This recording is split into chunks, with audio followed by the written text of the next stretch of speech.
Alors, aujourd'hui, on va débloquer quelque chose de fondamental en programmation.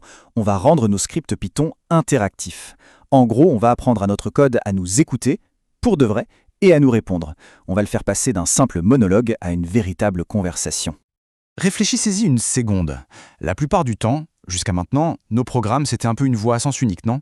On écrit le code, on l'exécute et il déroule ses instructions, point final. C'est un peu comme s'il se parlait à lui-même dans une pièce vide. Eh bien, notre objectif aujourd'hui, c'est justement de construire ce pont.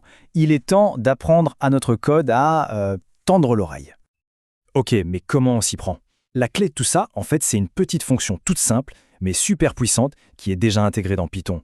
Il faut imaginer la fonction input comme une sorte de messager pour notre programme. Dès que le code l'appelle, pouf, tout se met en pause. Elle affiche un petit message à l'écran, ce qu'on appelle une invite, et puis elle attend, patiemment. Elle attend que quelqu'un écrive quelque chose et appuie sur la touche Entrée.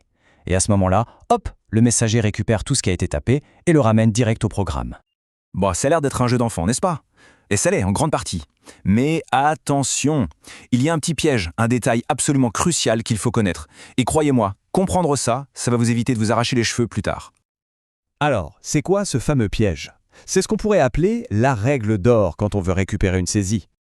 Et là voilà cette règle d'or. Il faut vraiment graver ça dans sa tête.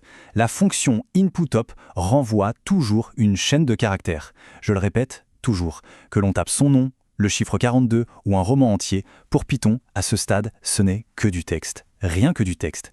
Et ça change absolument tout quand on veut faire des calculs. Et voilà exactement pourquoi c'est si important. Si on demande à Python de calculer 5 plus 5 avec des vrais nombres, pas de souci, il nous donne 10. Mais si on lui demande d'additionner la chaîne de caractères 5 et la chaîne 5, il ne calcule rien du tout. Il se contente de les coller bout à bout. C'est ce qu'on appelle la concaténation. Et on se retrouve avec 55. Pas tout à fait ce qu'on voulait, hein. Du coup, la question qui se pose est évidente. Comment on fait pour transformer ce texte en un vrai nombre que Python peut utiliser pour calculer? Heureusement, Python a prévu le coup et nous donne exactement les outils qu'il faut. Et voici ces outils. Dites bonjour à int et float. Pensez à eux comme à des traducteurs spécialisés. La fonction int va prendre une chaîne, comme 25, et la transformer en vrai nombre entier, 25. Et float, c'est pareil, mais pour les nombres à virgule. Il prend 3,14 et nous donne le nombre décimal, 3,14. C'est tout simple, mais c'est la clé. Ok, super, on sait maintenant comment gérer les nombres. Mais on ne demande pas toujours des chiffres, n'est-ce pas? Parfois, on veut justement manipuler le texte. Et savoir comment s'y prendre, ça ouvre la porte à plein d'autres possibilités. Pour le texte, il y a principalement deux opérateurs à connaître. Le plus, on l'a déjà vu, ça colle les chaînes ensemble. Et puis il y a l'étoile, le star. Ça, c'est pour la répétition. Par exemple, on peut prendre un tiret, le multiplier par 20, et bam, on a une belle ligne de séparation. Plutôt malin? Et ce n'est pas fini. Les chaînes de caractères en Python ont des sortes de super pouvoirs intégrés, qu'on appelle des méthodes. Il y a .upper pour tout mettre en majuscule, .lower pour tout mettre en minuscule, hyper pratique pour vérifier une réponse comme oui ou non. Mais alors la méthode qui va vous sauver la vie, c'est .strip. Elle enlève tous les espaces inutiles au début et à la fin d'une saisie, et ça évite un nombre incalculable de bugs. Allez, assez de théorie, on passe à l'action.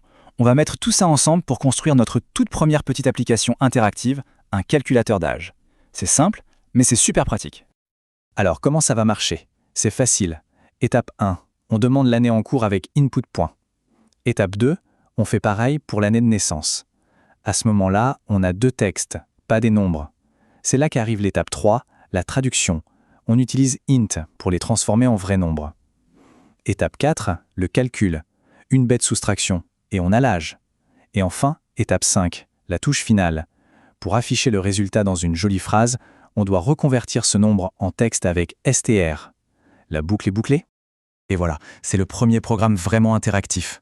Ça peut paraître simple, mais en réalité, c'est un pas de géant. Le code ne monologue plus dans son coin. Désormais, il dialogue. Et ça, c'est la base de quasiment toutes les applications utiles qui existent. Donc, ce qu'il faut vraiment retenir, c'est qu'avec une seule petite fonction, input, et quelques outils de traduction, c'est tout un univers de possibilités qui s'ouvre. La perspective change complètement. On ne se demande plus seulement qu'est-ce que je peux ordonner à l'ordinateur de faire, mais plutôt qu'est-ce que je peux construire qui soit capable d'écouter. Et ça, c'est le point de départ de tout ce qui est vraiment intéressant en programmation. Créer des programmes qui écoutent, qui réagissent, c'est le cœur des jeux, des applications, des outils scientifiques, de tout en fait.